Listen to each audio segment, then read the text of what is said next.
AI for National Security Leaders course is really about helping senior leaders understand not just artificial intelligence, but also what does it take to change an organization.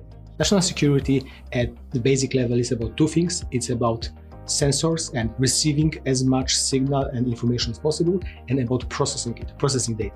These are two things that AI excels at. This program is meant to bring the national security leaders and prepare them for thinking about AI in the organizations. From a joint perspective, I think this is the exact conversation that our leaders need to have. So to have everybody in one room for 3 days to talk about this one subject, I think is extremely important. So we are not trying to make them into AI engineers. We want them to understand the technology at fine-grained enough detail, but still high level, to guide the development of this technology in the organization. MIT is uniquely positioned because we have a history of actually collaborating across the technical and the social domains. What's unique about this program is that it's not just a Sloan program or not just the School of Computing or School of Engineering program. It's actually a collaboration. We understand the AI as a technology, but it takes much more to successfully adapt AI in an organization than just the technology. And that's where the expertise of Sloan comes in. We had to adapt our approach and really learn to work with our client and working with national security leaders to understand how they're receiving these problems, what their issues are with AI, and tailor our program to make sure that we were teaching them the frameworks that would be most useful for their roles. For the technical elements of AI, they can be very complex.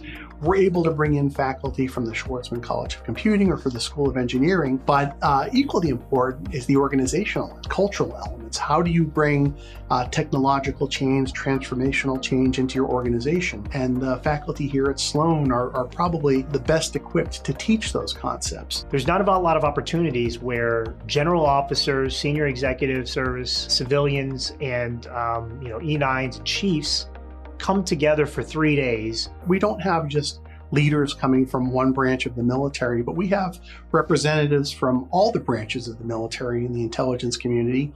We also have members from NATO that are coming into this program. It's very special when they come and get to kind of let the information sit and then discuss with their peers on the whiteboard sessions. What we've done in those discussions is given them an opportunity to talk to people they don't normally come into contact with.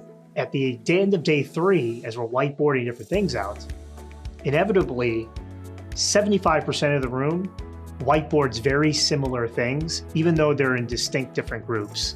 And it's actually transformational for the group as they come together and they go, wow, I wasn't even talking to you, but you are instinctively now realizing it's the same problem that I have. The diversity of the group really adds to the conversation. You learn from other people's perspectives and thoughts, and it's something that you can take with you. Anytime you can do more than receive information, but you can actually get into application of what you just heard, I think that really enhances the learning environment. By designing a very immersive experience here at MIT, they're well prepared to engage with their staff and their colleagues and their supply chain and their whole ecosystem to better understand the potentials of AI, but also recognize the limitations and maybe some of the pitfalls as well. There's a recognition that just because you understand the technology, that is necessary, however not sufficient for actually moving the needle and having impact in very complex organizations like the DoD. And so about half of the program is actually dedicated to those issues around adoption of AI and how to do it in a way that's successful. We took a fairly optimistic view of what potential and promise artificial intelligence offers.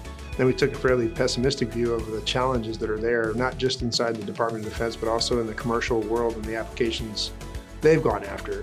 But then we eventually got to where, hey, it's possible, and you just had to step back and take a look at what levers you have at your disposal.